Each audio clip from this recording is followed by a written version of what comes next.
Fizzlebop Tinkertop pressed his ear to the warehouse door. The ball of fluff atop his little gnome head bobbed as he did so. He looked back to the others. "Don't hear anything." A telepathic voice, in something akin to a southern drawl, sounded in the party's minds. "We should go in, just to make sure." Tinkertop smiled a haphazard grin as he situated the little cannon on his shoulder. "Let's hope nobody's home, for their sake." He took a step back, and the cannon atop his shoulder erupted with a brief purple aura as a ball of pure force burst from his barrel. The door shattered, and Telwyn, with a glance at the rest of the party, stepped into the dark warehouse within. Telwyn strained his eyes as he grabbed a piece of the door from the ground, and with a motion of his hand caused it to glow a dim golden light. Tinkertop did the same. The party stepped deeper into the darkness, and as their eyes adjusted, Telwyn could make out dim shadows moving silently around him. "We're not alone," he whispered. Almost as if on cue, 7 massive vats of oil burst to life, flooding the open room with orange light. Telwyn shielded his eyes before watching what must have been 15 orcs quickly surround them and block off their exit. He reached over his shoulder and equipped 2 shields, one on each forearm. As an orc, more decorated than the rest, stepped forward. Tinkertop's eyes narrowed to slits. "And who might you be, big fella?" The orc pounded his chestplate as the chestplate of a fallen warforged that covered his burly chest with his right arm as he spoke. "I am Wrath, king of Underdog tribe. But I ask you, who are you that dares step foot in my domain?" Tinkertop lowered his wobbling wrench.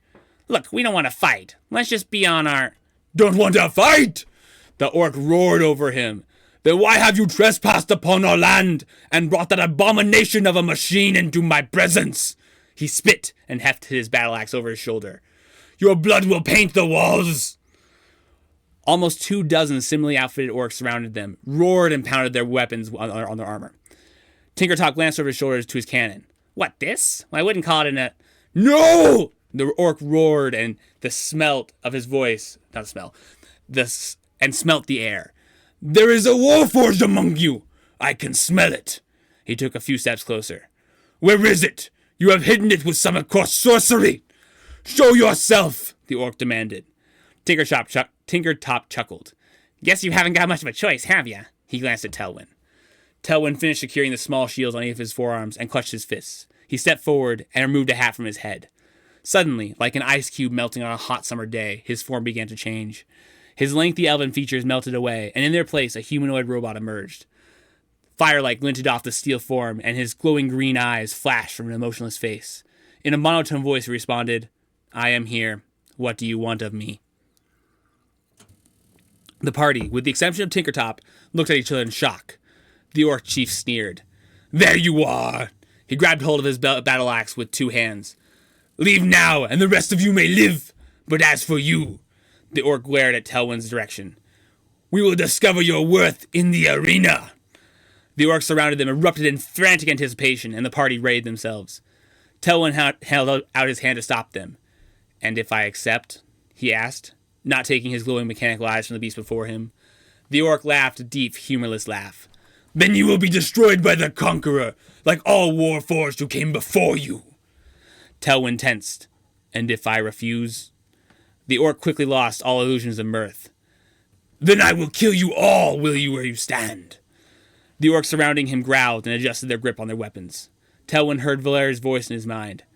"We will fight with you. You don't need to do this." Telwyn's gaze remained fixed. "No, this is a battle I will choose to fight, and I will fight alone." Telwyn stepped forward. "I accept. I will prove that I am no lesser being than you." The orc chief sneered and spat at him. Telwyn didn't flinch as a foul liquid spattered on his silver form. The orc growled. "You are nothing but a machine!" Telwyn looked down and wiped the spit from his glowing blue orb embedded in his chest. "And who is this conqueror I must defeat?" The orc sneered once again. "You are looking at him!" With a battle cry, the orc rushed forward and swung his massive battle axe. Telwyn jerked his arm up, and the translucent shield sprung from the ground just as the blade rushed for his head. Narrowly, he blocked the blow. Telwyn stepped to the side, and his fist crackled with electricity. He struck, but found only air. The chief swung again, and the metal sparked as it grated against the shield fastened to Telwyn's arm. Telwyn held the blade there for a moment, and suddenly his body became blurred, almost as if shifting between 2 different positions so fast it wasn't clear which one he was really in. He attacked with his fist once more, but the chief deftly avoided each of his blows. The orc raised his blade high, and with a grunt swung it into Telwyn's blurred form. The blade connected, and an awful sound sliced through the air as metal cut into metal. The orcs roared as the hit connected, and the chief pumped his axe over his head. Telwyn gazed at the deep gash in his metal arm and rolled his shoulders. Fine, he whispered, and he burst forward. His fist narrowly missed the chief, but the chief was too slow to dodge the second. The metal gauntlet, pulsing with electricity, slammed into his jaw. Thunder rippled through the room as the hit connected. The orc staggered a step back and wiped blood from his jaw. His knuckles whitened as he clenched his battle axe. I guess this makes us even! Telwyn readied his shifting form. The sound of steel grating on steel combined with thunder as the battle wore on. The orc chieftain fought furiously, but he was no match for Telwyn's defense. With each electrified punch, it was clear that the orc's stamina was fading. Finally, Telwyn punched a rib-shattering fist into the orc's side. The orc faltered and took a step back. Blood dripped from his numerous wounds, but still he clung to his axe. Who are you that the god has favored you? He looked at Telwyn, as if in awe for the first time. Telwyn did not lower his shields. I serve Morden, the god of the forge. He has been my shield, and has protected me, even now. The orc stood a bit straighter. And what have you done to earn this god's favor? Telwyn's gaze remained fixed. He has aided me, because I have come to value all life as sacred. Even yours. The chief chuckled and flinched as he did so. There is no honor in dishonesty. I admit it. You have bested me, servant of Morden. Your god has served you well. The chief plunged his blade into the stone floor. You have earned the right to your life, and with it, my respect. Telwyn lowered his shields and returned them to his back. The chief raised his chin. You are no longer a mere warforged, but you have earned your place among us. The orcs around them grunted in agreement. For now you are to be called Zaraga. He dug his axe from the ground and raised it high. The Iron Victor. The circle of orcs roared in response and banged their weapons on the armor. Telwyn stepped forward and amidst the cheering slowly raised a steel hand to touch the orc's bloody skin. He closed his eyes and a soft radiance flowed from his metal frame. The orc swarm began to stitch themselves back together.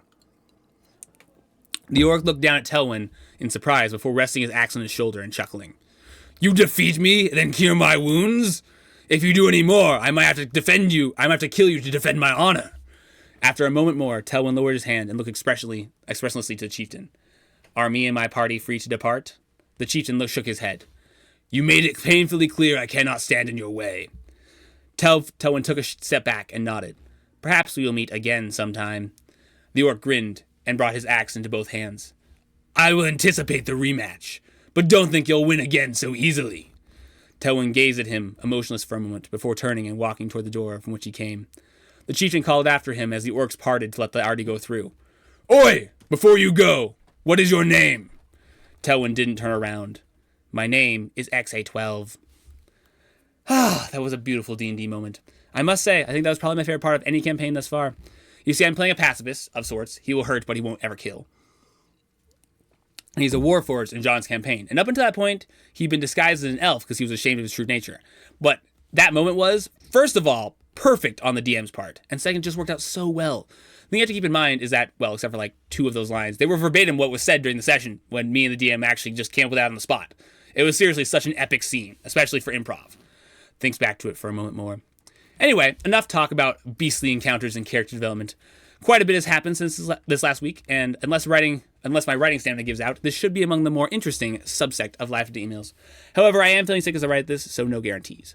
After finishing last Life After email that I sent out, I hung out with Braden for a decent number of hours playing a game called Dungeon, or something like that, where you must shoot guns in a dungeon, and then doing a bit of Smash Bros.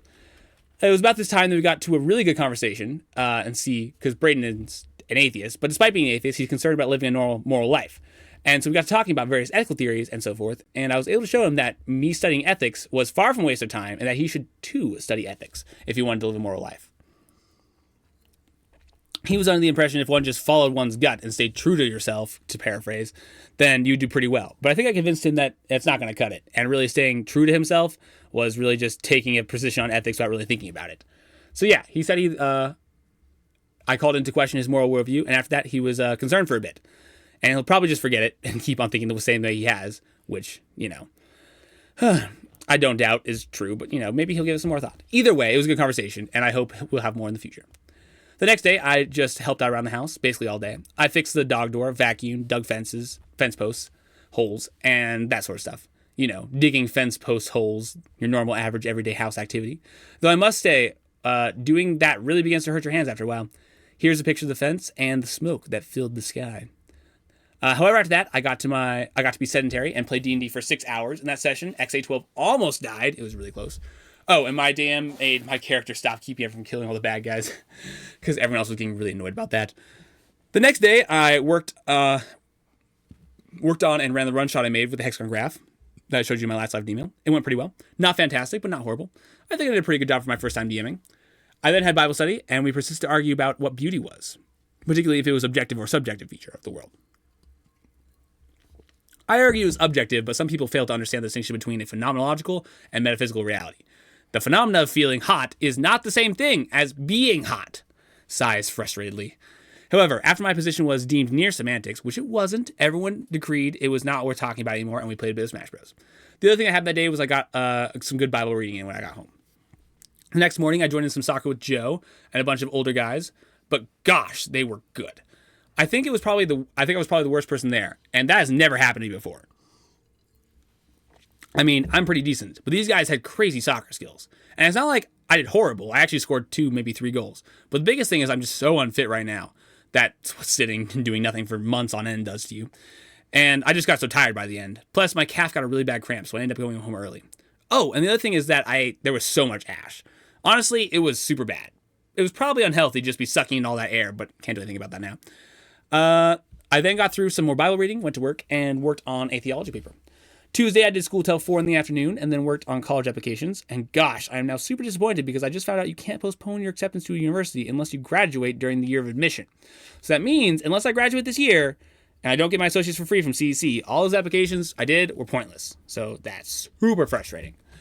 Anyway, Tuesday was Ratchet Christie, like always, but I left early for the first time in, I think, maybe ever, because the conversation was really boring and just about politics. I then proceeded to do more work on college applications because I didn't know it was meaningless at this point in time, and I also soaked my leg, the one that cramped, and watched anime. Wednesday, once again, I worked on school till 4 with some anime breaks mixed in, and then I talked to Jordan for a good bit, and then after that I called with William about getting some grunt work done for applications. The next day, I had more school, and I needed to purchase Excel for my engineering class. I helped Ben figure out how his new car stereo worked, and then I watched anime and did homework till late. Finally, that night, I went on a rollerblade while it was drizzling, which was great. The following Friday morning, I had school and then played soccer with this group Duncan and Caleb went to. I remember being really tired, but also doing pretty well. I then worked on more college applications, watched more anime, finally drove to Denver Airport to pick up my cousin Toby. But more importantly, it was during this time I discovered I had cruise control. Seriously, that was awesome. How have I not used that before? I am so ecstatic as I write a haiku about it.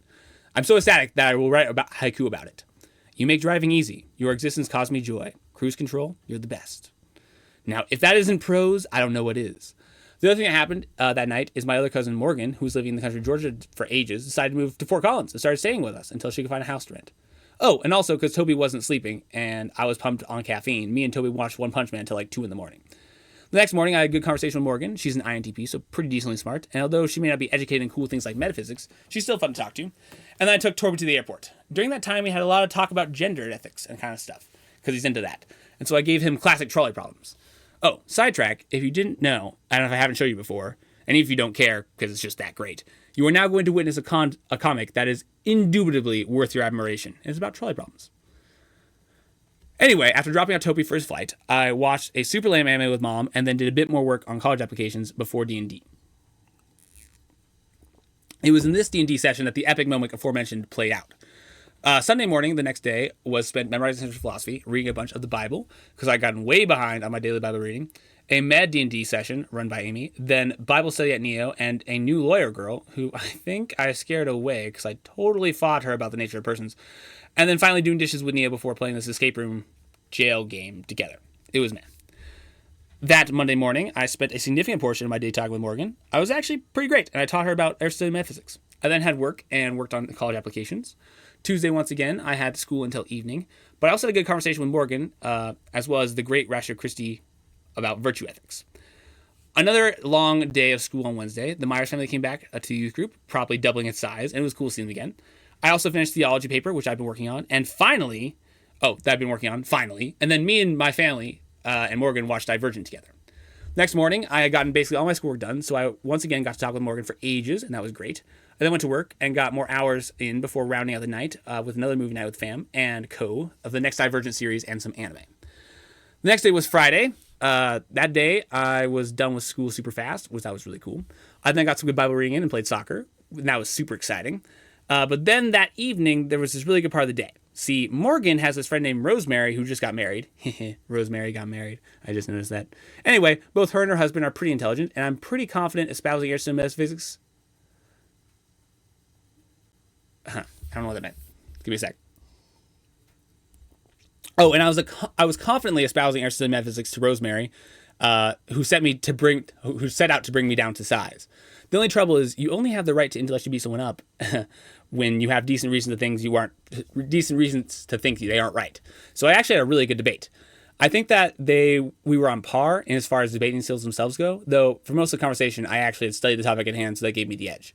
Who won is debatable, but I think I really enjoyed it, regardless of whatever everyone else's verdict was. Plus, her husband Luke is super cool to talk to. Honestly, it was the first time I felt intellectually challenged in ages. Well, besides the occasional talk with Alan. So I really enjoyed the whole encounter. Then after that, we all did another movie night. The next morning. The next morning was something. In fact, I even recorded the experience right after, so I wouldn't distort anything.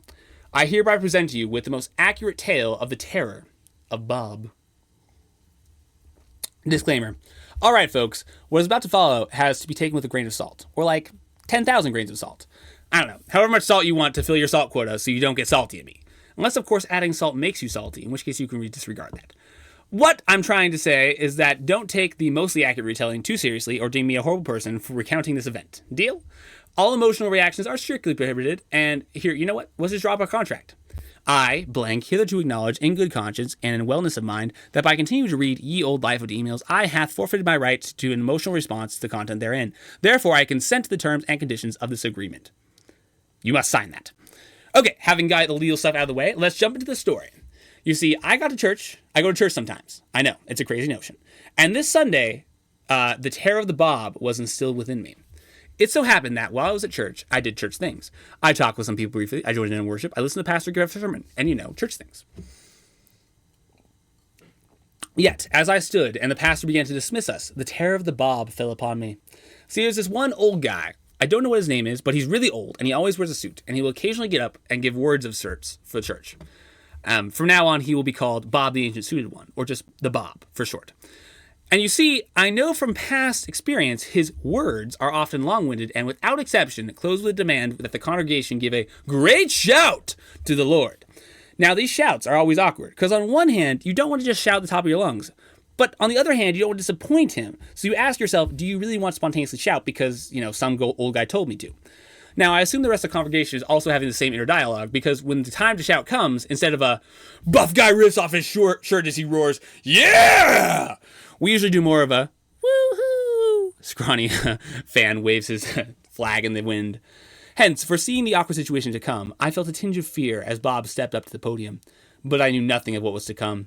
Bob, the Ancient Suited One, proceeded to speak to the congregation of how the church in America has grown to relax, how we failed to live the life God has commanded us, and how further we as a church have grown lukewarm, how we need to become desperate once again.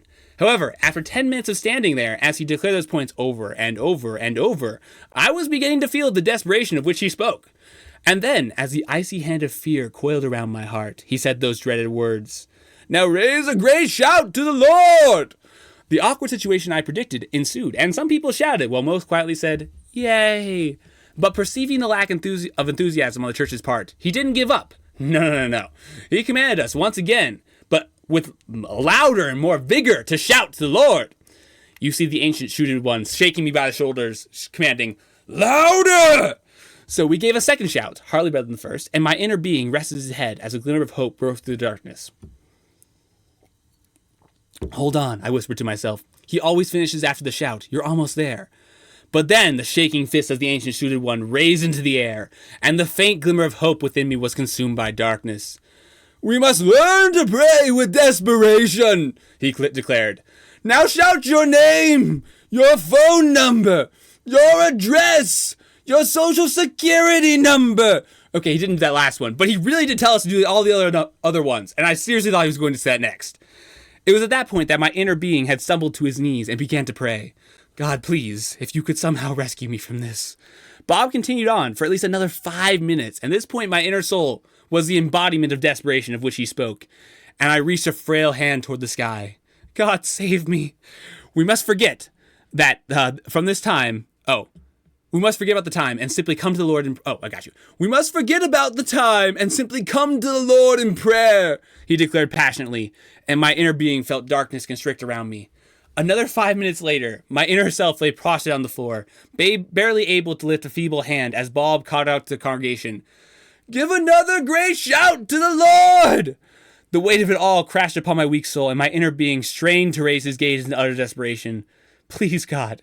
And then, when it looked up, as if my torment would know no end, a light burst from the darkness and lifted me up. The Bob the Ancient Suited One said the word Amen, and life rushed back into my bones, hope flooding my being. Then he gave a final call to raise a hallelujah to the Lord, and I, along with the rest of the congregation, gave a truly heartfelt hallelujah as Bob the Ancient Suited One stepped down from the podium. Now, aside from the whole, recounting, I will say the point he made was valid, even if delivered in a less digestible manner. Now, although the whole time I was just thinking to myself of how great it would be to write this in my next live email, waves to past self, one thing that did strike me was just how hesitant I was to respond the way he desired. I mean, on one hand, why shout? But on the other hand, why not? I mean, why wouldn't I just scream at the top of my lungs? Because Bob told me to do it. I never really got a solid answer to that question, but I'm sure whatever the reason, it was insufficient to justify my lack of action. The fact is, he's right. We as a church really have become way too comfortable. And perhaps his intent with the whole Social Security number debacle, oh yeah, that's totally its official name from now on, was to make us less comfortable. I mean, here I am now, granted sick, but I'm simply sitting comfortably on a couch, blowing my nose 2,000 times as I spend basically the entire day typing out my life in hopes that my friends will the friends I no longer see will read it, and further that, in reading it, it will help slow the friendship eroding process. So, on one hand, it's a decent goal, but on the other hand, there are people out there that, are so much worse off than I am right now, and whose fate is I'm largely indifferent toward. So I spend my life writing stupid long emails, but they are suffering, So, one philosopher came up with a really powerful thought experiment that embodies the state we're all in. He tells us to imagine we just purchased a brand new pair of shoes. Pretty expensive shoes, about $200 worth. And it just so happens we're walking through a park and we suddenly notice a child drowning in a shallow lake not 20 feet away. He then asked if we would rush to save the child, even if it meant ruining our new shoes.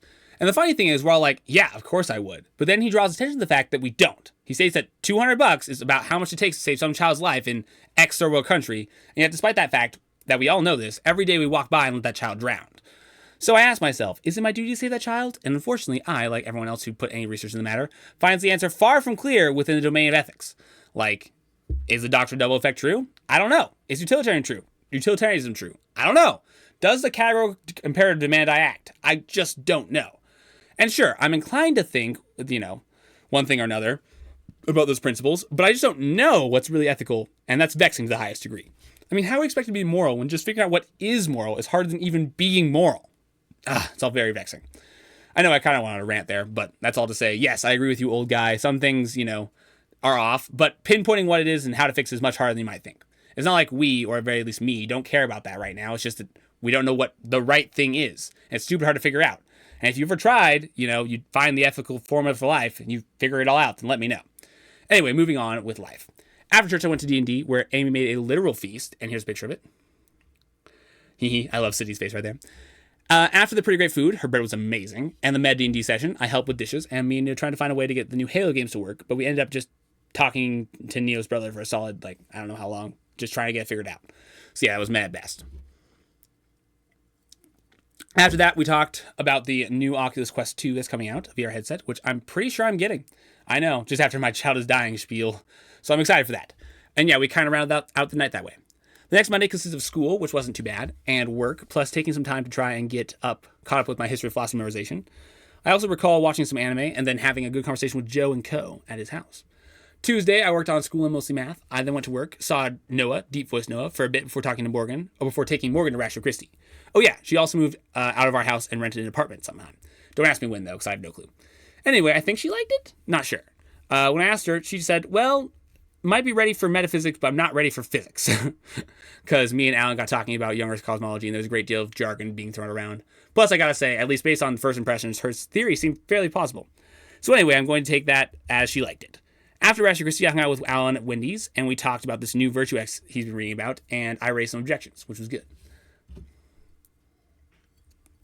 Then came Wednesday, in which a friend of my writing days took revenge. So after I got done with school and work, I found in my inbox a stupidly long document. See, Esther, the online writer I met in the parking lot a while back, it sounds so much sketchier when you say it that way. She decided it would be a good idea to write a literal 125,000, do you know how many words that is? Word book that spoke of the entirety, and I do mean the entirety of her life. Now, on the one hand, I must commend her because writing 125,000 words is difficult. But on the other hand, I kind of felt like the word Reaper, it's like the Death Reaper, but cooler, came to exact his revenge on me for forcing you all to read these life emails throughout the years. Coincidentally, 125,000 words is about the same amount of words my life feels all combined. So anyway, I started the actual book of an autobiography that night and stayed up reading it till about midnight. And it was actually fairly gripping, to be honest. Thursday, I had more school, more work, and more school before I spent the rest of the entire day reading the aforementioned tome, though I did stop midway to chat with Liam about stuff. Friday, I powered through school and all the tests I had to take because I wanted to make soccer, and I barely made it on time, but I did. I then proceeded to play said soccer. It was pretty good, although that seems to be constantly the case. I ran out of steam well before the end. The other thing I did that day was say goodbye to Duncan. Remember him, the guy who hiked with me, and I did barefoot when we did it both barefoot. Yeah, that guy. Anyway, he left for New York to go live with his sister and work for a while. So yeah, we had smoothies and a not so substantial conversation before I left. And then when I got back, I took a hot shower. I then read more of Esther's book biography, hung out with Noah, the church Noah, and finally and he bought me pizza and we talked, which is pretty decent. And then that night, I finally finished Esther's whole story. Saturday, I slept in, vacuumed the house and cleaned. Video chatted with Esther for the first time, which was meh. She seemed a little off, but I just rambled about cool metaphysics stuff the whole time. And for some reason, it seems like not everyone finds that as intriguing as I do. I then wrote a long email response to said book biography, mowed the lawn with Dad, and then literally spent 30 minutes ordering Wendy's for the whole D&D group. Only for us to be missing like 2 fries and a Frosty when it arrived. The fries at Wendy's are bad. Oh, the fries was Wendy's bad, but I actually forgot about the Frosty. However, before I move on, I must say, I did find reading Esther's life autobiography pretty informative. First, I can safely conclude that it helped me understand the female psyche more. I never realized how radically different my own thought process was from people, and it's going to be good to keep that in mind. Second, I learned I'm really not in a place to judge others. I mean, of course, I can judge you, and you can say, you're lame in comparison to X. But unless you really know a person and what they've been through, you really aren't in a place to judge them or esteem them as I do. You don't know what they've been through, and that's what really counts. Finally, it was cool to see myself in the third person perspective and know that I made at least some significant difference in someone's life. Sure, in, the whole thing I wasn't mentioned too much, but there was some more important moments in her life, and that was me. And I don't know, it was just cool to see I changed someone somehow. So yeah, I kind of gave me a bit of a renewed vigor to not just give up on people because they're dumb and stubborn, but rather try and push through and help them out. Nonetheless, no offense, dumb and stubborn people. Anyway, during D&D session, both me and my DM and one of the players, Ellie, came fully robed, which was great. Here's a picture of the nerd group in full roleplay costume.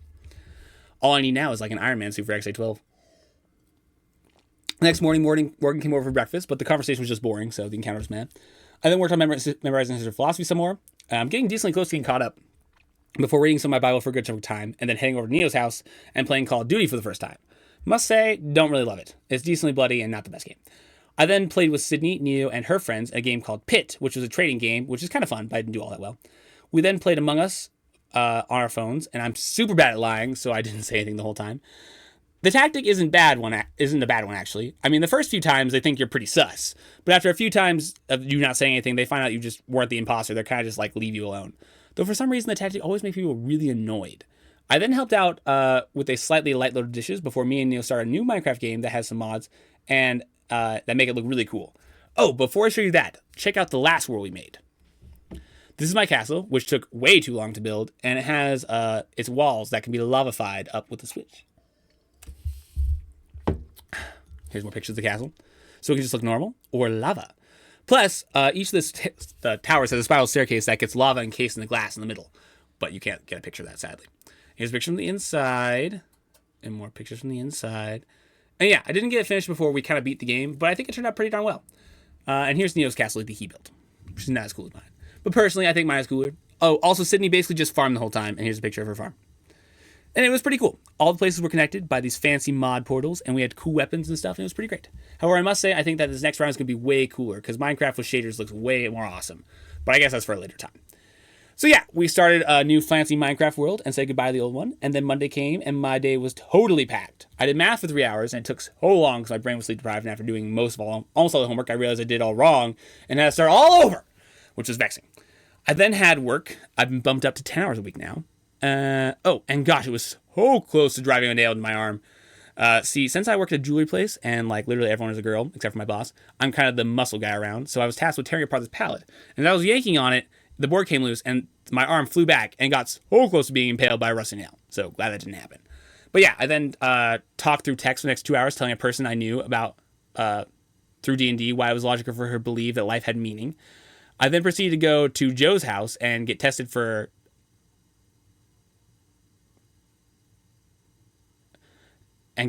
trying to logic a girl through why her life is inherently valuable. I don't know what that means. I mean, granted, sometimes it can be challenging to see females as persons, but nevertheless, I think there's decent evidence to think they are. So the fact that this particular person was a female is irrelevant. What's relevant is I gave someone very good reasons to believe they are valuable, and if I get teased for that, then fine. Looks squarely at Joe's mom. Anyway, that night, me and Joe talked for a bit, or for quite a while. He had this crazy opinion that it was better to be tortured in the worst ways imaginable for 2 years and not remember it than remember being tortured even though it didn't happen. Like, who thinks that? However, despite the fact that he thinks unintelligible things, he did manage to solve, or at least as far as I can tell, the Raven's paradox, which is a paradox I'm not going to explain because I'm lazy. So that was pretty darn impressive. He got 2 I'm smart person points because of that. Plus the other weird thing that happened that night was my brain was totally dead. Like, I think this is how it feels to be stupid because my brain literally couldn't logic. It just seriously couldn't. And it makes me realize, first, how blessed I am to have the rational faculties I do. And second, how I really shouldn't expect everyone to understand the things that just are blatantly obvious to me because it may not be genuinely obvious to them. I don't know, never realized that some people just can't put 2 and 2 together, and that's not their fault. Anyway, that was a great night, and even though I wasn't saying much intelligible at the end of it, it was fun nonetheless. Tuesday, I got up early and took Grace to school. I then worked on school and took a nap, which I had never done that before, but I was just that tired. I then had work, which I did, and then more school, which I finally did. And then I had Rasher Christie, which was good, and we hung out at Wendy's until around 12, as usual. We started talking about important stuff, but the conversation degraded into Alan's D&D experiences as the night wore on. But it was still fun to listen to. Wednesday, I had school and work and all that. I then went to youth group where Joe once again exceeded my expectations. I was sharing my qualms with how humility was conceived within the church, and he, after a bit of back and forth, came up with the definition of humility that was along the lines of giving credit where it's due. Though I would modify it to say intending to give credit where it's due, because if you left something out on accident, then I don't think that means you weren't being humble. But anyway, I was pretty surprised, especially because, unlike the Raven's paradox, I'd actually give the definition of humility at some point some thought. And the definition, which I think is honestly better than mine, was actually really great. I don't know where he's pulling this stuff out of, but maybe I should hang out with him more. The other thing that happened that night was I got some downtime, which was nice. As for yesterday, I started feeling sick yesterday, but thankfully I was able to go to work until 6 in the afternoon out of pure willpower. And my homework was pretty light today. Plus, I did get a bit done on this Life of Email yesterday. And finally today is Grace's birthday. My present to her is letting her buy one game of her choice on my Quest 2, which I'm planning on getting. And basically, I got done with my school this morning and have been intermittently working on this or watching this new anime called Shield Hero for the whole day. And that is the end of yet another Life of Email. Dust off his hands. I hope you enjoyed it, and I'll catch you all next month. P.S. A picture of a dog chillin'. Yes, that is how my dog sleeps sometimes.